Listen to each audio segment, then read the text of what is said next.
Hello guys, welcome back to my channel. இன்னைக்கு நாம சௌபாக்கியவதி ட்ராமாவோட 12th part video தான் பார்க்க போகிறோம். வீடியோக்குள்ளே போகிறதுக்கு முன்னாடி மறக்காம அந்த வீடியோக்கு ஒரு லைக்கை போட்டுருங்க.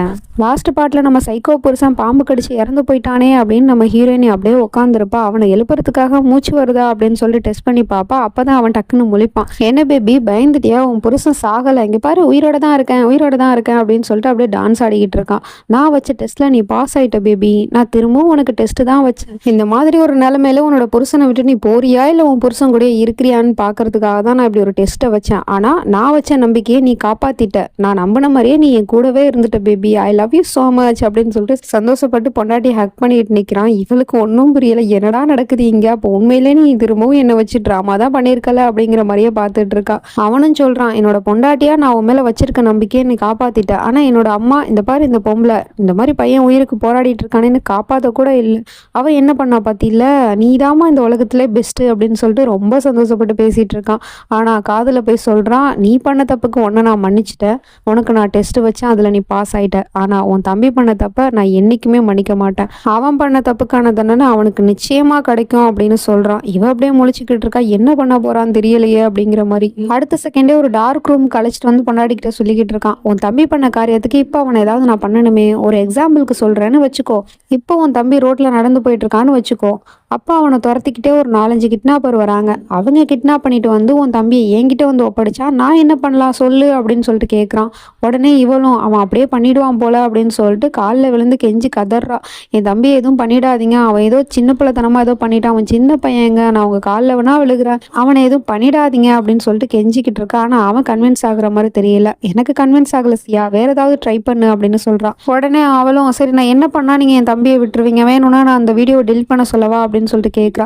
வீடியோவை டெலிட் பண்ணால் எல்லா பிரச்சனையும் முடிஞ்சிருச்சா? இப்போ அவன் சொன்ன விஷயம் எல்லாமே மக்களோட மனசுலையும் மைண்ட்லையும் பதிஞ்சிருக்கும், அதுக்கு என்ன பண்ணுறது அப்படின்னு சொல்லிட்டு கேட்குறான்.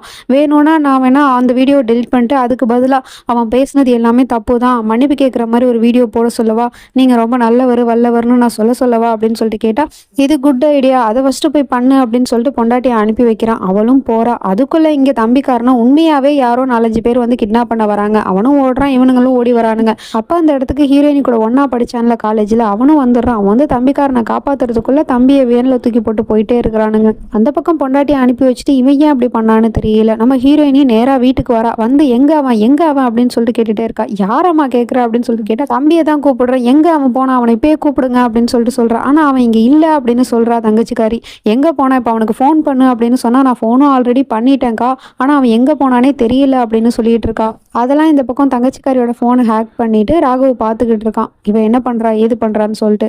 இப்போ அவளுக்கு சந்தேகம் வந்துருச்சு, புருஷன் தான் ஏதோ பண்ணிட்டான் அப்படின்னு. ஏன்னா புருஷங்காரன் சொன்னான்ல, நான் 4-5 பேர் வச்சு கிட்னாப் பண்ணி என்கிட்ட கூட்டிகிட்டு வந்துடுவேன் அப்படின்னு சொல்லிட்டு, அதே மாதிரி ஏதோ பண்ணிட்டானோ அப்படின்னு சொல்லிட்டு யோசிச்சுக்கிட்டு இருக்கா. அப்போ அந்த இடத்துக்கு ஃப்ரெண்டுக்காரனும் வந்து இந்த மாதிரி துஷாலை கிட்னாப் பண்ணிட்டாங்க அப்படின்னு சொல்கிறான். இப்போ கன்ஃபார்மே பண்ணிடுறா. அப்போ கண்டிப்பாக நம்ம புருஷன் தான் இதை பண்ணியிருப்பான் அப்படின்னு. ஆனால் இங்கே இவன் கேமராவில் பார்த்துக்கிட்டே, இவன் யாரு புதுசாக இருக்கானே, ஆனால் நான் ஒன்றும் துஷாலை கிட்னாப் பண்ணலையே, அவன் எங்கே போனா அப்படின்னு சொல்லிட்டு யோசிக்கிறான் தெரியாத மாதிரியே. அப்போ இவன் கிட்னாப் பண்ணலாம், யார் தான் கிட்னாப் பண்ணியிருப்பா அப்படின்னு சொல்லிட்டு பார்க்கும்போது தான் தெரியுது, அந்த ரெண்டாவது சைக்கோ, ரெண்டாவது ஹீரோ தான் கிட்னாப் பண்ணிட்டு அவனை தூக்கிட்டு வந்திருக்கான் அவனோட இடத்துக்கு. எனக்கு நீ சப்போர்ட் பண்ணுறேன்னு தானே சொன்னா, இப்போ என்னையே கிட்னாப் பண்ணிட்டு வந்திருக்கியா அப்படின்னு சொல்லிட்டு அவன் இங்கேருந்து எஸ்கேப் ஆக போகிறான். அப்போ பொம்மையை கீழே தள்ளி விட்டுறான். இவனுக்கு தான் பொம்மைனா உயிராச்சு. பேபி உனக்கு எதுவும் ஆகலையே அப்படின்னு சொல்லிட்டு அந்த பொம்மையை தூக்கி வச்சுட்டு அதுக்கப்புறம் அவனை இழுத்து போட்டு அடிக்கிறான். எவ்வளோ திமிரு இருந்தால் என்னோட பொம்மையை தள்ளி விட்டுட்டு போயிருப்பா, அதுக்கு வலிக்கும் இல்லடா, சாரி சொல்லுடா அப்படின்னு சொன்னதும், என்னது சாரியா, யார் இந்த பொம்மை கிட்டேயா அப்படின்னு சொல்லிட்டு கேட்கும்போது, இது பொம்மை இல்லடா என்னோட பொண்ணு அப்படின்னு சொல்லிட்டு இருக்கான். இவன் முழு சைக்கோ பையனு தெரிஞ்சு போச்சு. சரி சாரி சொல்றேன், ஆனா நீ எதுக்காக என்ன கிட்னாப் பண்ணிட்டு வந்த அப்படின்னு சொல்லிட்டு கேட்கும்போது, நான் உன்னை காப்பாத்திருக்கேன்டா உன்னோட மாமா கிட்டேருந்து, ஏன்னா அவன் தான் உன்னை கிட்னாப் பண்றதுக்கு இருந்தான், நான் உன்னை ஜஸ்ட் மிஸ்ல எஸ்கேப் பண்ணி இங்கே கூட்டிட்டு வந்திருக்கேன். இப்போ நீ சொல்லு, உன்னோட மாமாக்கு எதிராக நீ ஒரு வீடியோ அப்லோட் பண்ணல, அப்போ நீ எதுவும் ப்ரூஃப் இல்லாமல் அப்லோட் பண்ணியிருக்க மாட்டேன், என்ன ப்ரூஃப் இருக்கு உன்னோட மாமனுக்கு எதிராக, அதை கொடுடா அப்படின்னு சொல்லிட்டு கேட்குறான். ஆனால் என்கிட்ட இல்லைன்னு சொல்லிடுறான். உடனே அவன் கத்தியை காட்டி மிரட்டிக்கிட்டு இருக்கான். இங்கே பாரு, எனக்கு பொய் சொன்னா பிடிக்காது, பொய் சொன்னா நான் என்ன பண்ணுவேன்னு தெரியுமா அப்படின்னு சொல்லிட்டு கத்தியை ஓங்குறான். உடனே அவனும் டக்குன்னு இருக்குன்னு சொல்லிடுறான். சரி எங்க கொடுன்னு கேட்டா இருக்கு ஆனா இல்லைன்னு சொல்றான். என்னடா இது காமெடி பண்ணிட்டு இருக்கியா அப்படின்னு சொல்லிட்டு அவன் திரும்பவும் கத்தியை வச்சு குத்த போறான். இல்ல இருக்கு, என்னோட போன்ல இருந்துச்சு, ஆனா என்னோட அம்மா வந்து அதை எரிச்சிட்டாங்க, ஆனா நான் வந்து அதை ஆன்லைன்ல சேவ் பண்ணி வச்சிருக்கேன் அப்படின்னு சொல்றான். குட், ஆன்லைன்ல சேவ் பண்ணி வச்சிருக்கல, அப்ப இப்பவே அதை எடு அப்படின்னு சொல்லிக்கிட்டு இருக்கான். இந்த பக்கம் அந்த வீடியோ வைரலாக ராகவோட வயிற்றுல புளிய கரைக்குது. என்ன தாண்டா பண்ணிக்கிட்டு இருக்கான் அவன், எங்க தாண்டா போனா நானும் கிட்னாப் பண்ணல, அப்போ இவன் எங்கே தான் போனா அப்படின்னு சொல்லிட்டு ஃபோனை தூக்கி போட்டு உடைக்க போகிறான். டக்குன்னு அங்கே ஹீரோயினி வந்துடுறா பொண்டாட்டி. வந்ததுமே என் தம்பி எங்க, அவனை நீங்கள் என்ன பண்ணீங்க அப்படின்னு சொல்லிட்டு கேட்குறா. அவன் வாயே திறக்க மாட்டாங்கிறான். உடனே இவ கத்தி எடுத்துகிட்டு வந்திருப்பா போல, அதை அவன் கழுத்துலேயே வச்சு கேட்குறா. என் தம்பி எங்க சொல்லுங்க, அவனை நீங்கள் என்ன பண்ணீங்க? நான் தான் உங்ககிட்ட சொன்னேன்ல அவனை அந்த வீடியோவை டெலிட் பண்ண சொல்கிறேன்னு, அப்புறமும் எதுக்காக அவனை கடத்தி வச்சிருக்கீங்க, அவனை என்ன பண்ணீங்க சொல்லுங்க அப்படின்னு சொல்லிட்டு கேட்டுகிட்டே இருக்கா. இவன் உடனே அந்த கத்தியை கழுத்தில் நல்லா அழுத்தி பிடிச்சிக்கிட்டு, என்ன பேபி நீ உன் புருஷனையே குத்த வந்துட்டியா இன்னைக்கு? அப்படின்னா உன் புருஷனை நீ கொல்ல போறியா? கொல்லுமா கொல்லு, ஆனால் நான் சத்தியமாக சொல்கிறேன், நான் உன்னோட தம்பி எதுவுமே பண்ணலை, அவனை நான் பார்க்க கூட இல்லை அப்படின்னு சொல்கிறான். அப்போனா என்னோட தம்பிக்கு என்னதான் ஆச்சு, அவனை யார் என்ன பண்ணியிருப்பா அப்படின்னு சொல்லிட்டு அப்படியே யோசிச்சுக்கிட்டு இருக்கா. அதில் அவளோட கையில் வந்து அடிபடுறது, அந்த கத்தி லைட்டாக கிழிச்சிருது, ரத்தம் வருது. என்னம்மா நீ இப்படி பண்ணிட்டியம்மா, இதுக்கு ஏன் கழுத்துலேயே நீ கத்தியை வச்சு கிழிச்சிருக்கலாம், எதுக்குமா இப்படி பண்ணங்க பாரு கையிலேருந்து ரத்தம் வருது அப்படி இப்படின்னு சொல்லிட்டு ரொம்ப கேரிங்காக பேசிகிட்டு இருக்கான். அப்போ இவ வந்து சத்தியம் பண்ணி கேட்குறா, நீங்கள் என்னோட தம்பி எதுவும் பண்ணலை தானே, நீங்கள் அப்படி தானே சொல்கிறீங்க, நீங்கள் என்னோட தம்பி எதுவும் பண்ணலைன்னா எனக்கு இப்போ சத்தியம் பண்ணி கொடுங்க, என்னோட தம்பியை நீங்கள் தான் காப்பாற்றணும், ப்ளீஸ் ராகவ் உங்ககிட்ட நான் கெஞ்சி கேட்குறேன் அப்படின்னு சொல்கிறா. உடனே அவனும் அவனோட கையை அறுத்துக்கிட்டு அவளுக்கு சத்தியம் பண்ணி கொடுக்குறான். உன் தம்பிக்கு எதுவும் ஆகாது சியா, உன் தம்பியை கண்டுபிடிச்சி உங்ககிட்ட ஒப்படைக்க வேண்டிய பொறுப்பு என்னோடது, என்ன நம்புமா, நான் உனக்கு சத்தியம் பண்ணுறேன் அப்படின்னு சொல்லிட்டு சத்தியம் பண்ணி கொடுத்துட்றான்.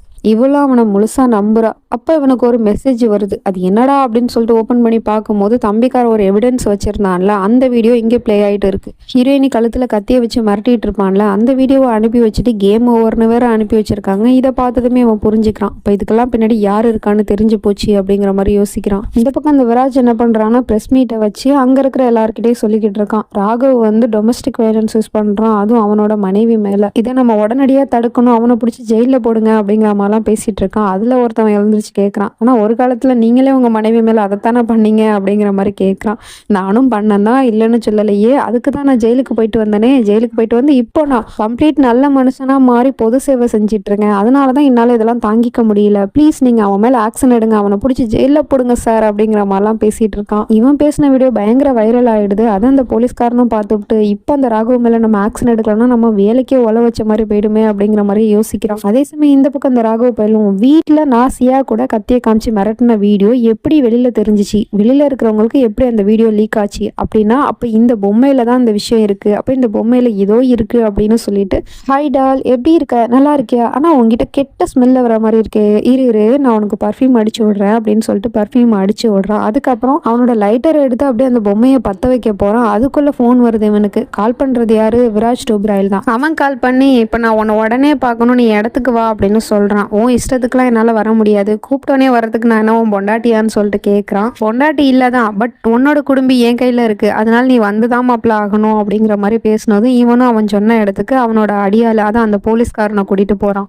அங்கே போனதுமே இவன் பரவாயில்ல, நான் கூப்பிட்ட குரலுக்கு வந்துட்டேன், நீ என்னோட பொண்டாட்டி இல்லை தான், அப்புறம் ஏன்டா வந்த அப்படின்னு சொல்லிட்டு கேட்குறான். இருந்தாலும் நீ இப்போ ஏன் வந்தன்னு எனக்கு தெரியும் அப்படின்னு சொல்கிறான். இப்போ என்ன விஷயம், எதுக்காக நீ என்ன வர சொன்ன அப்படின்னு சொல்லிட்டு கேட்கும் போது அவன் வந்து ஒரு ஃபோட்டோ காட்டுறான். அதில் ஒரு குழந்தையோட ஃபோட்டோ தான் இருக்குது. இது யாரு, இந்த பாப்பா கியூட்டா இருக்காளே அப்படின்னு சொல்லிட்டு இவன் கேட்குறான். ஆமா நான் பெத்த பிள்ளையில அதான் கியூட்டா இருக்கா, ஆனா இப்போ இவ பாப்பா கிடையாது, இப்போ அவ பெரிய பொண்ணு ஆயிட்டா, ஆனா என்கிட்ட இருக்கிறது இந்த போட்டோ மட்டும்தான், நீ தான் பெரிய ஹேக்கர் ஆச்சே, அதனால என்னோட பொண்ணை நீ தான் கண்டுபிடிச்சு கொடுக்குற அப்படின்னு சொல்லிட்டு சொல்றான்.